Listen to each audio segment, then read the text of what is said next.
እነዚህ አረጋኖች እዚህ ከገቡ በኋላ ነገ አንድ ፕሮብሌም ቢመጣ እኛ ብናልፍ መበተን ስለሌለባቸው በዛ በሰንሻይን ፊላንትሮፒ ፋውንዴሽን ስም የአዲስ አበባ መስተዳደር ቦታውን ሰጥቶናል። የመጀመሪያ ያደረግነው ምንድነው ከፊት ለፊታችን G+2 ቢልዲንግ የሚል በ150 ሚሊዮን ብር ሰራን።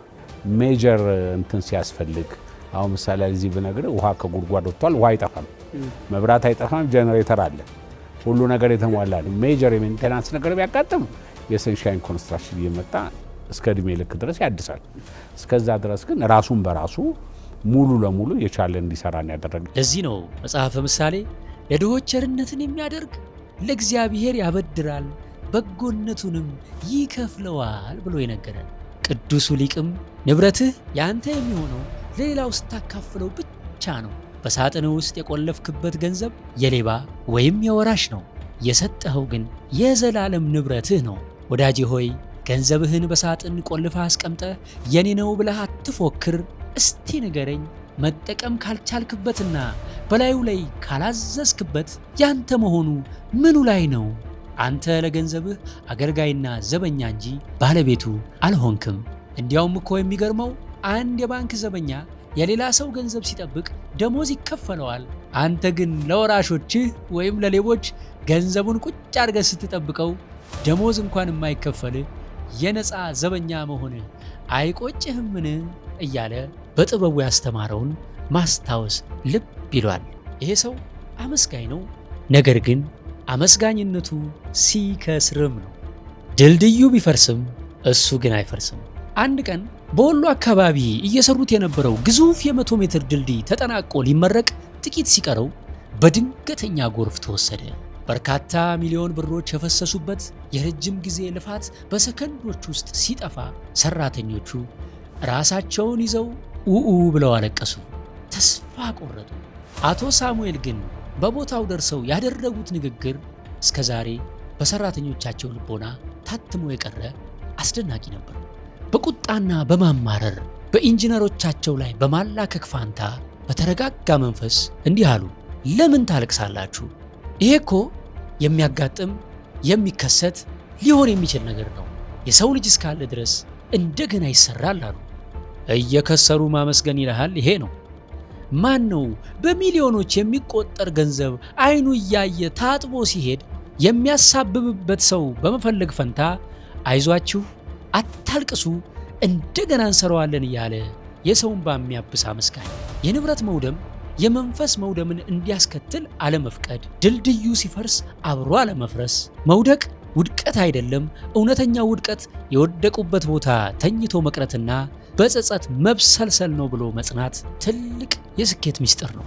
ጻድቁ ኢዮብ እግዚአብሔር ሰጠ፣ እግዚአብሔር ነሳ፣ የእግዚአብሔር ስም የተመሰገነ ይሁን ብሎ በችግር ውስጥ ማመስገንን አስተምሮናል። ሊቁ ቅዱስ ዮሐንስ አፈወርቅም ዲያብሎስ የጻድቁን የኢዮብን ሀብት ያጠፋው ኢዮብን ድሃ ለማድረግ ፈልጎ አይደለም፣ ዋናው ኢላማው ንብረቱን በማጥፋት የኢዮብን መንፈስ ለመስበርና እግዚአብሔርን እንዲሳደብ ለማድረግ ነው እንጂ ይለናል። ሀብት ተርፎ ለድሆች ከምትሰጠው ምጽዋት ይልቅ ሀብትህ ወድሞ በችግር ውስጥ ሆነ የእግዚአብሔር ስም የተባረከ ይሁን ብለህ የምታቀርበው ምስጋና በእግዚአብሔር ፊት እጅግ የከበረ ነው ብሎ እያጡ ማመስገን ያለውን ዋጋ አስተምሮናል። ስለዚህ አንድ ሰው ሀብቱን እያጣም እግዚአብሔርን ካመሰገነ ዲያብሎስ ትልቁን ጦርነት ተሸነፈ ማለት ነው። ወደ 10ኛውና ወደ ዋናው ነጥብ ከመሄዳችን በፊት ቢሊዮነሩን እስኪ ከራሱ አንደበት ትውልዱ ሰርቶ እንዲለወጥ ምን ይመክራሉ ብዬ ጠይቄያቸው ነበረ። ምንድነው መሰለ፣ ማንም ሰው የግድ ከቤተሰቡ ሀብት መውሰድ የለበትም። ስራውን ማክበር ነው የመጀመሪያው ኢምፖርታንት። ሁለተኛ ፓንክቹዋሊቲ ነው፣ ቀጠሮ ነው። ቀጠሮ ማክበር። አዎ፣ ቀጠሮህና በፕሮግራም መሰረት ስኬጁልህን በደንብ መስራት ነው። ሁለተኛ ምንድነው፣ አንድ ሰው ማደግ ሲችል የአቅሙንና መስራት የሚችለውን ነገር መስራት አለበት። አንዳንዴ 20 ነገር ላይ ብትገባ አንዱን ሰው አትቋጥር፣ ሁሉም ተበትኖ ይቀራል። ስለዚህ በተሻለ መጠን 1 2 3 ስራዎች ላይ ፎከስ አድርገ ኮንሰንትሬት አድርገ መስራትና ስራን መከታተል ማንም ሰው ከደረሰበት ደረጃ ላይ መድረስ ይችላል። ያልጨረሰው ስራ ብዙ አለ። ስለዚህ ሰው መስራት ከቻለ ገና ዲቨሎፕ ያላረጋ ሀገር ላይ ነው ገንዘብ መስራት የምትችለው። ማንም ሰው መለወጥ ይችላል። አሁን ከምንም ተነስተን አሁን የደረስንበት ደርሰናል። ደግሞ ኢን ኤንድ አውት ነው የምንናገረው፣ የነበርንበትን ከምንም ተነስተ መኪና ስጠብቅ ነበር፣ ቱታ አድርጌ ሰራ ነበር። አሁንም መለወጥ ይቻላል። የማይለወጥ ምንም ምክንያት የለውም። ወጌሻ እያልን ዩቲዩብን፣ ቲክቶክን፣ ኤዲቲንግን ስናስተምራችሁ ቆይተናል። አሁን ግን ዘመኑን ዋጅተን መተናል። ኤአይ ወይም አርቲፊሻል ኢንተለጀንስ በእያንዳንዳችን ህይወት ውስጥ ምን አደጋ ምን ጥቅም እንዳለው መገንዘብ ግድ ነው። ከኮምፒውተር ጋር የተገናኘ ስራ የምትሰሩ ከሆነ በቅርብ ጊዜ ውስጥ በኤአይ እንደምትተኩ ወቁት። ቀድማችሁ ኤአይውን አውቃችሁት ለእናንተ ጥቅም እንድታውሉት ኤአይ እንደ ትልቅ አማካሪ ሆኖ ሊያግዛችሁ እንደሚችል በአማርኛ፣ በኦሮምኛ፣ በሶማሊኛ ቋንቋ እንደሚሰራ አውቃችኋል። አጭር የ2 ቀን ስልጠና ነው። ኤአይን እንዴት አድርጋችሁ መጠቀም እንደምትችሉ ትማሩበታላችሁ። በተለይ ደግሞ ብዙዎቻችሁ በኮሜዲያን እሸቱ ስም የውጭ ጉዞ ያለ መስሏችሁ በአጭበርባሪዎች ተታላችኋል። ይህንን በመረዳት በዚህ ስልጠና ላይ እንደ ቦነስ ስለ ትክክለኛው የውጭ ጉዞ መረጃ እንስጣችኋለን። ከትክክለኛዎቹ የጉዞ ኤጀንቶች ጋር እናገናኛችኋለን። ሌላም በትንሹ 300 ሺህ ብርና ከዛ በላይ ካላችሁ ወደፊት ከሚመጣው ዘመን ጋር የሚዋሃድ በኤአይ የሚሰራ አስደናቂ የቢዝነስ ፕሮፖዛልም በዚህ ስልጠና ላይ ይፋ እናደርጋለን። እነዚህን ሁሉ ስልጠናዎች በማይታመን ዋጋ በ1500 ብር ብቻ መማር ከፈለጋችሁ በ0975 51 63 60 ደውሉና ዝርዝሩን አዳምጡት። ወጌሻ ኤአይ በይፋ ተጀምሯል። ስኬታማ መሆን ከፈለግን በምድርም በሰማይም ሀብታም መሆን ከፈለግን የመጨረሻውና ሁላችንም ሊኖረን የሚገባው 10ኛው የስኬት ሚስጥር ይሄ ነው። አቶ ሳሙኤል በአደባባይ እንዲህ ይላሉ። የሰንሻይን ኮንስትራክሽን የቦርድ ሰብሳቢ እኔ ሳልሆን ቅዱስ ገብርኤል ነው። በገብርኤል እሱ ምንም ነገር ቢኖረው አይደራደር። እግዚአብሔር ይመስገን። እንግዲህ ዛሬ ታኅሳስ 17 ጠዋት ወደ ቁልቢ ገብርኤል ጉዞ ሊጀመር ነው። ኤቭሪባዲ እንግዲህ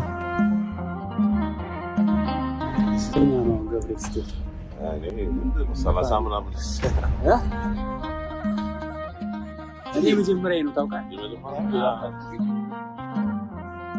ለማይና ተወዶ ያበራልኝን አውቃለሁ ሙሉ ሰው ነኝ ከእንግዲህ። አሁን ያለነው በኢትዮጵያ አየር መንገድ የሀገር ውስጥ የበረራ ጣቢያ ነው። ገምት ውስጥ የት ልንሄድ ይመስላችኋል? የታኅሳስ ገብርኤልን ለማንገስ ወደ ቁልቢ ሲሄዱ እኔም ተጋብዤ መጥቻለሁ። ጌታ ተወለደ ተወለደ።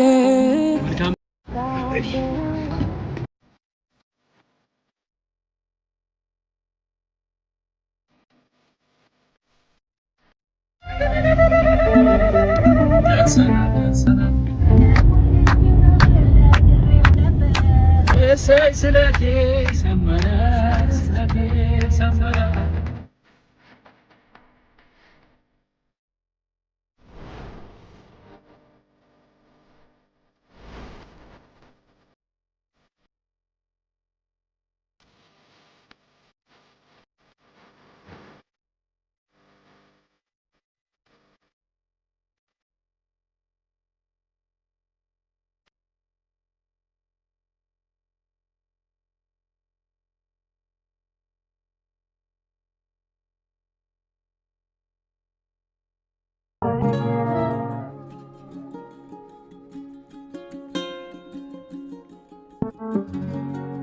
ይሄ በር የተሰራው ለዚሁ መግቢያ የሚሆን የድሮ መግቢያው ያውና እና አንዱ መግቢያ አንዱ መውጫ። አሁን ያ መውጫ ነው።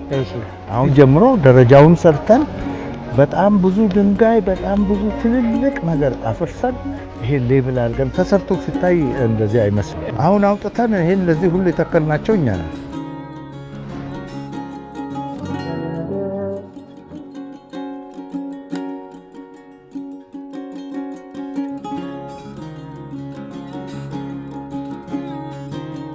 ይሄ እንግዲህ ትልቅ የግብር አዳራሽ ነው። ሊቃነ ጳጳሳቶቹ ሁሉ እዚህ የተጠሩ እንግዶችም ካሉ እዚህ ያደርጋሉ።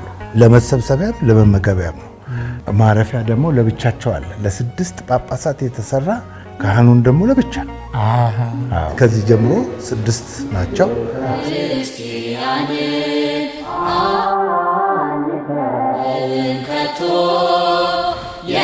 የሰጠልን አምላክ በደሙ መስርቶ የሰጠልን ጌታ በመስቀሉ ሞቶ ያምላክ። ስለዚህ እንውረድ።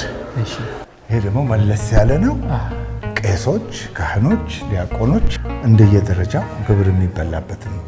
ዘመናዊ ደጀ ሰላም ማለት ነው። ዓላማው ምንድን ነው?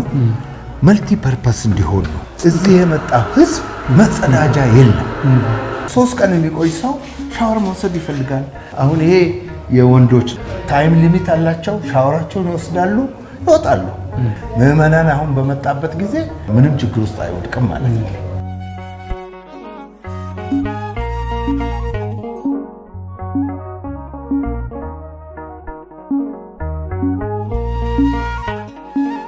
እኛ ገብርኤል በመጣን ጊዜ የውሃ ታንከር የውሃ መኪና እንልካለን።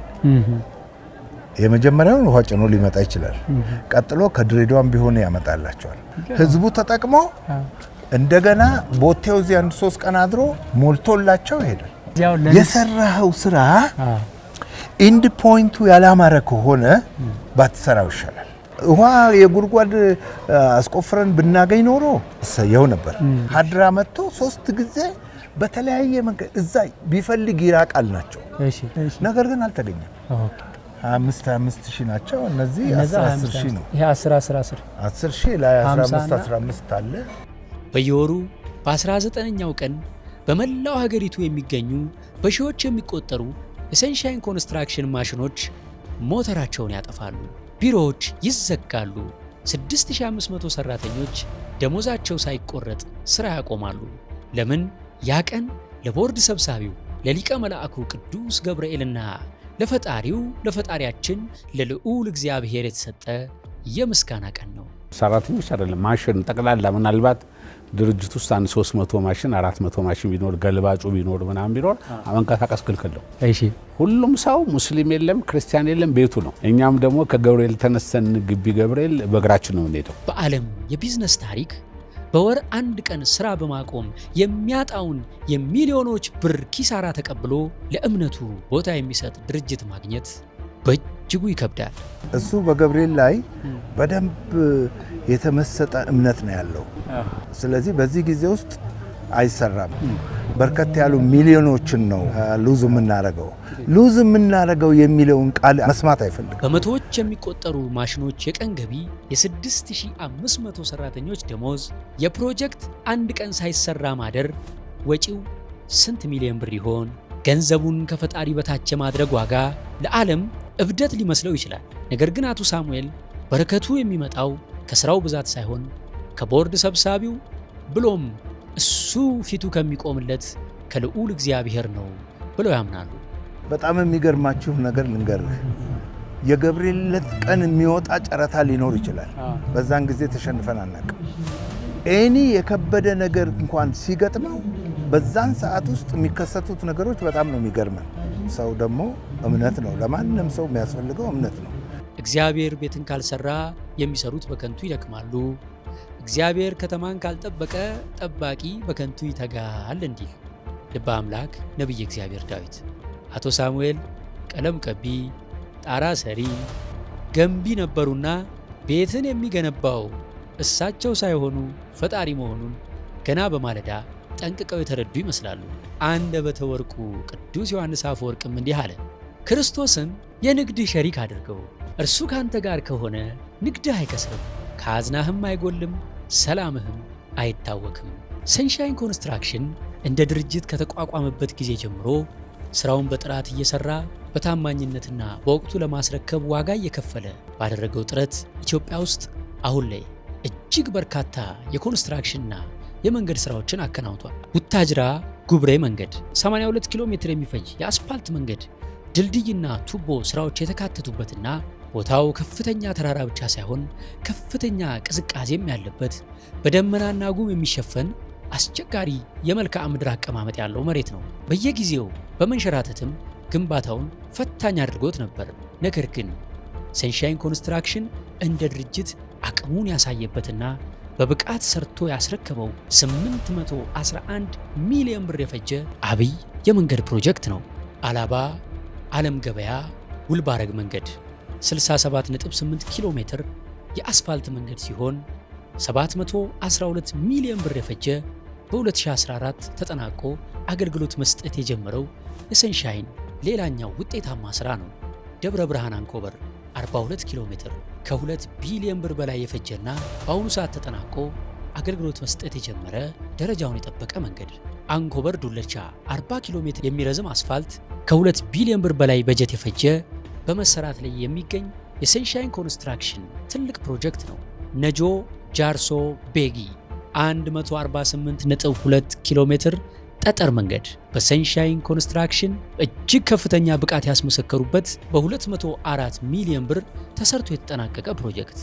ካማሺ ያሶ መንገድ 72 ኪሎ ሜትር ጠጠር መንገድ ድልድይና ትቦ በ171 ሚሊዮን ብር የተከናወነ በ2009 የተጠናቀቀ። ከአለዋ ዲኮ ጭፍራ 27 ኪሎ ሜትር ጠጠር መንገድ 14 ሚሊዮን ብር የፈጀ በ2000 ዓ.ም የተጠናቀቀ። ባምባሲ ቶንጎ 71 ኪሎ ሜትር ጠጠር መንገድ 23 ሚሊዮን ብር የፈጀ በ2002 የተጠናቀቀ። ዝዋይ ቡታጅራ መንገድ 50 ኪሎ ሜትር አስፋልት መንገድ ድልድይና ትቦ 210 ሚሊዮን ብር የፈጀ በ2010 የተጠናቀቀ። ደብረ ብርሃን ደነባ ጅሁር በመሰራት ላይ ያለ 108 ኪሎ ሜትር አስፋልት መንገድ በሀገራችን በርካታ ጠጠርና አስፋልት መንገዶችን በብቃት በጥራት እየከወነ ያለ ግዙፍ የኮንስትራክሽን ካምፓኒ ሰንሻይን ኮንስትራክሽን። ይህ ብቻ አይደለም። ሰንሻይን ማሪዮት ኤክዚኪዩቲቭ አፓርትመንትን በ1.1 ቢሊዮን ብር ገንብቶ ስራ አስጀምሯል። አሁን ደግሞ መሃል ቦሌ ከቦሌ መድኃኔዓለም ፊት ለፊት በ110 ሚሊዮን ዶላር ቀጣዩን የማሪዮት ሆቴል ህንፃ እየገነባ ወደ መጨረሻው ምዕራፍ እየደረሰ ነው። እንዲሁም በውቢቷ ሐዋሳ ከተማ በ60 ሚሊዮን ዶላር ወጪ የሂልተን ሪዞርትን ግንባታ በማቀላጠፍ ላይ ይገኛል። በአሁኑ ሰዓት ደግሞ በሰፊው በቤቶች ግንባታ ዘርፍ ከኢትዮጵያ አየር መንገድ ጋር በመዋዋል አየር መንገዱ ለሰራተኞቹ 2500 መኖሪያ ቤቶችን በሰንሻይን ኮንስትራክሽን እንዲገነባለት ስራውን የሰጠ ሲሆን ይህም ስራ እየተከናወነ ያለው በ250 ሚሊዮን ዶላር በጀት ነው።